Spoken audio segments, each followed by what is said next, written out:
pra është burimi ose është ajo monedha universale e cila përdor këtë lloj energjie, duhet gjithmonë që qeliza mund ta themi ne të konvertojë pjesën, mund ta themi ne pjesën e pandërtuar të formës së energjisë, ku duhet ta japi në formë energjie, që në fund kryesisht jep produktin përfundimtar, që është dioksidi i karbonit dhe uji, nëpërmjet proceseve kryesisht fosfoliruse, nëpërmjet sistemit transportit të elektroneve dhe duke përdorur në fazën e fundit oksigjenit. Pra si fillim kemi funksionin vitaminos të vitaminës B3, ku parandalon dëmtimet në zemër, parandalon dëmtimet në veshk, parandalon dëmtimet në stomak, ku bën të mundur dhe funksionin ose bën të mundur mirëmbajtjen e aminoacideve të ndryshme, të aminoacidit të metioninës, ku ndodhet e proteina globulare, që është proteina globulare eritrociteve, është pjesa hemoglobinës, ku është një protein ku përbëhet nga 4 vargje të polipeptideve, pra është shumë e gjatë. Ndërkohësisht, ajo ndihmon edhe në rezorbimin ose në përthithjen e sqyufurit, ku ndihmon edhe proceset e metilimit, madje ndihmon edhe në procesin e parandalimit të nekrozës, të fibrozës, të hiperplazive, të displazive, të metaplazive, të neoformacioneve të ndryshme cerebrovaskulare apo cerebroendovaskulare të regionit të arterive apo të venave të trurit. Ndërkohësisht, ndihmon në mbarvajtjen e metioninës, në mbarvajtjen apo në mirëmbajtjen e leucinës, izoleucinës dhe valinës, ku këto janë përsëri 3 aminoacide me zinxhir të degëzuar, ku mbarvajnë funksionet e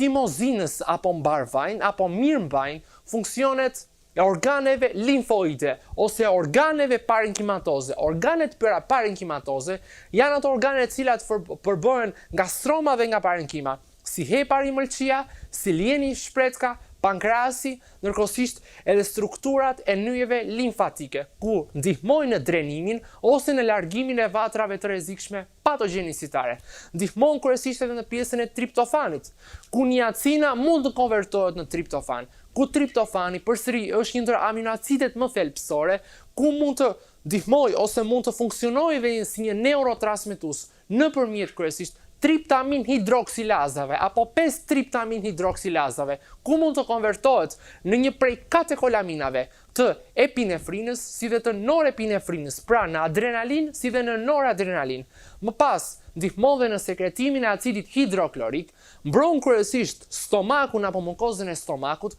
nga prodhimi i lartë i acidit hidroklorik. Mbron kryesisht dhe mukozën e stomakut nga dëmtimet e ndryshme të marrjes së ushqimit. Ndërkohësisht, bën kryesisht edhe mukozën e stomakut që të, mund ta themi, të uli agresivitetin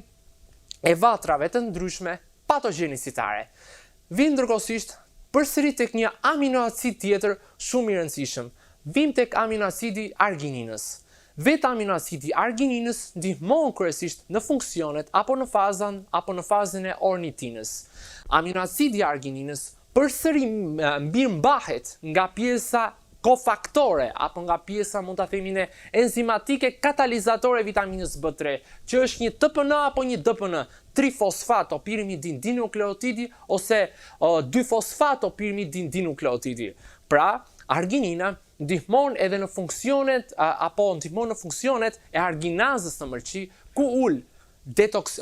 kryesisht funksionet e dëmtuara të mërqisë, ku shton dhe qarkullimin intrahepatik, ku largon bllokimin e lumenin e vena portës, sepse dhe hepatitet janë bllokim i strukturës së vena portës. Pra vena porta formohet nga bashkimi i venës mezenterike superiore, që është një venë ku merr gjak nga zora e hollë, nga zora e trash, nga pjesa e gjysmës së zorës trash, sepse nga gjysma tjetër e mbledh vena mezenterike inferiore, mbledh gjak nga stomaku, mbledh gjak nga pankreasi, mbledh gjak nga shpretka, mbledh gjak kryesisht edhe nga zona pankreatiko duodenale zorësol dhe pankreasit. Pra vitamina B3 na qenë ka shumë e rëndësishme dhe ka shumë jetike. Por a e dini se cili është specifiteti më i madh i vitaminës B3? Është trajtimi i skizofrenisë me anë të vitaminës B3. Atëherë, këtu le të ndalemi pak kryesisht te pjesa e vitaminës B3. Këtu kemi të bëjmë me formën ose me pjesën e një rezonance magnetike. Zakonisht pjesa mund ta themin më e rëndësishme që ka një funksion shumë më të lartë, ose që ndihmon regionet e ndryshme anatomo-funksionale, është pjesa e cingulat anterior cortex. Cingulat anterior cortex ndodhet sipër corpus callosum, ndërsa poshtë corpus callosum është pjesa e ventriculus tertius, dhe këtu poshtë është përsëri ora jon biologjike më e rëndësishme, e cila quhet septum pellucidum. Këtu sipër, që quhet cingulat anterior cortex, kjo ndihmon në funksionet apo ka një organizim me fasciculus longitudinalis dorsalis, pra me fijet nervore të cilat iniciojnë funksionin parasimpatik. Pra kjo zonë këtu, në varësi të funksionit të vitaminës B3, dërgon kryesisht informacione në hipotalamus, kryesisht për që të bëhet prodhimi i gonadotropinave, i tiroliberinës, i prolaktoliberinës, i adrenokortikoliberinës. Pra këto janë hormone që organizojnë funksionet të ndryshme të organeve, të tiroides, të mbiveshkoreve, të organeve genitale, të organeve të traktit tretës, madje në varësi të cingulat anterior cortex organizohet kryesisht edhe funksioni i regionit intrakardiak. Pra bëhet coronaro-dilatacioni, vasodilatacioni pneumo-intersticio alveolar, pra bëhet zgjerimi kryesisht i bronkeve dhe i bronkiolave, ngushtohen arteret koronare dhe shtohet kryesisht pjesa, mund ta themi, e relaksimit apo efekti lusitropik në regionin intrakardiovazal apo subendomiokardial. Pra, fal funksioneve të larta ose fal marrjes në doza të duhura, fal marrjes së vitaminës B3 me anë të ushqimeve të duhura, cilat unë i përmenda dhe pak më parë,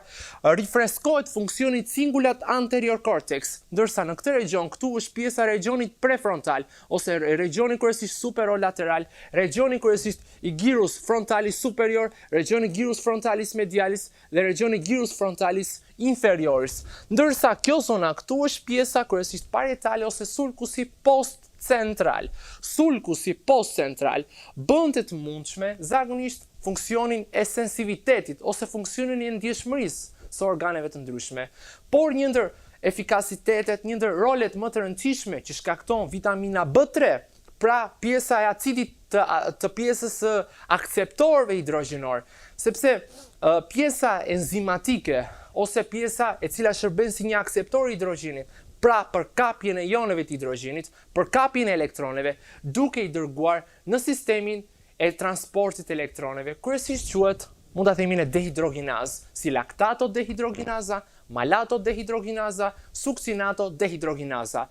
Një ndër funksionet e tjera të vitaminës B3 është kryesisht në pjesën, mund ta themi, të palcës kurizit, e cila është medula oblongata. Këtu sipër kemi ponsin, ndërsa këtu sipër kemi trurin e mesëm ose mezencefalonin. Prap, një ndër funksionet më të rëndësishme të pjesës së vitaminës B3 është se rregullon tonicitetin bronkodilatator dhe vasodilatator të strukturës së parenkimës së mushkërisë. Pra nëpërmjet medulës oblongata, e cila ndodhet e cila quhet palca e zgjatur e kokës, ndihmohet edhe procesi mund ta themi vasodilatator i mushkërive, por ndihmohet edhe apo suportohet rendimenti kardiak, kryesisht pjesa e funksionimit të ndryshme të aminoacideve të cilat ndodhen në zemër, pjesa kryesisht e kardiomiociteve, e miociteve, pjesa e miofibrileve, të cilat janë aktinat F, aktinat G, të cilat janë miofibrilet e trasha, miofibrilet e holla, të cilat ndihmojnë në tonicitetin apo në relaksimin e sistemit konduktor kardiak apo në sistemin përcjellës kardio-izovolumetriko ventrikular, që është pjesa hapjes dhe mbylljes së zemrës. Pra, përsëri, ka një funksion aq shumë të rëndësishëm sa që rregullojnë dhe funksionet e nervit vagus, që nervi vagus është një nerv që del nga sulkusi lateral posterior, pra kryesisht nga pjesa e pasme e palcës kurizit, e cila quhet medula oblongata, dhe më pas me anë të fijeve nervore, kryesisht me anë të bërthamës dorsale, shkon në pjesën e pasme të atriumit, të majtë dhe të djathtë, me anë të baroreceptorëve të saj dhe kontrollon vasokonstriksionin, vasodilatacionin të artereve koronare. Pra, vetë vagusi, pra ky cingulat anterior cortex nëpërmjet veprimit duke qenë se kalon barierën gjatë këtu, shton funksionet kryesisht hipotalamositare dhe më pas shton funksionet përsëri në pjesën e palcës kocë, në palcën e zgjatur të trurit dhe më pas bëhet funksionimi i pastër dhe funksionimi i shëndetshëm i zemrës, i mëlçisë, i gjithë traktit tretës dhe një proces adekuat i traktit tretës. Trajtimi kryesisht i skizofrenisë është aq shumë esencial me anë të vitaminës B3, saqë vetë bota perëndimore, vetë shumë studime të ndryshme kanë arritur në atë rezultat që kanë gjetur vërtet benefite shumë specifike dhe shumë të rëndësishme në trajtimin kryesisht të kësaj vitamine. Dhe dozat të cilat rekomandohen tek moshat relativisht të moshat mesatare janë 14 deri në 16 mg, ndërsa tek moshat më të vogla janë nga 8 deri në 10 mg.